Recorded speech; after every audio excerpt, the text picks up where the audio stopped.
ನಾನು ಒಂದು ವಿಷಯ ಹೇಳಕ್ಕೆ ಇಷ್ಟಪಡ್ತೀನಿ. ನಮ್ಮ ಅಧ್ಯಕ್ಷ ಶಾಲಾ ಬೇಗಂ ಅವರು, ಹೌದಾ ನಮ್ಮ ಹೆಸರು ಸಬಲಾ ಬೇಗಂ ಅವರು, ನಾನು ಇವ್ರು ಪ್ರೌಢಾಗಿ ಹೇಳ್ತೀನಿ, ಇವ್ರನ್ನ ಗೆಲ್ಸಕ್ಕೆ ನಂದು ಒಂದು ಕೈವಾಡ ಇದೆ. ಯಾರು ಗೊತ್ತೋ ಯಾರು ಗೊತ್ತಿಲ್ಲ, ಇವತ್ತು ಹೇಳ್ತೀನಿ ಸದ್ಯ. ಇವ್ರನ್ನ ಗೆಲ್ಸಕ್ಕೆ ಮಹತ್ವ ಪಾತ್ರ ನಂದು ಇದೆ. ಜಬಿ ಗೊತ್ತಿದೆಯಲ್ಲ? ಗೊತ್ತಿದೆ. ಇವ್ರಿಗೆಲ್ಲ ಬೇಕಂತ ಆಟ ಆಡ್ತೊಟ್ಟೆ ನಾನು ದೇವ್ರ ನಾರಾಯಣ. ನನ್ನನ್ನು ಕರ್ಕೊಂಡ್ಬಂದು ಮುಳುಬಾಗಲು ಯಾರು ಕೈ ಬಿಟ್ಟೋದ್ರೋ ಅವ್ರನ್ನ ಸೋಲ್ಬೇಕಂತ ಆಟಪಟ್ಟೆ ನಾನು.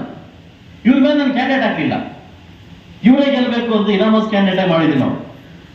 ಹೋಗ್ತಾರೆ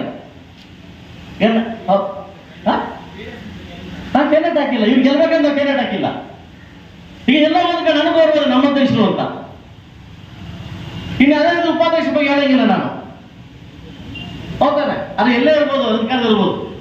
ಬಟ್ ಯಾಕಂದ್ರೆ ನಾವೆಲ್ಲ ಸೇರಿ ನಗರವನ್ನ ಎತ್ತಿಡೋದು ನಮ್ಮ ಧರ್ಮ. ವೇರ್ ಆರ್ ಒಂದು ಫ್ಯಾಮಿಲಿ, ನಾವೆಲ್ಲ ಒಂದು ಫ್ಯಾಮಿಲಿ. ಆ ಎಲೆಕ್ಷನ್ ಬಂದ ಕಾಂಗ್ರೆಸ್, JDS, BJP ಅದು ವಗೇರಾ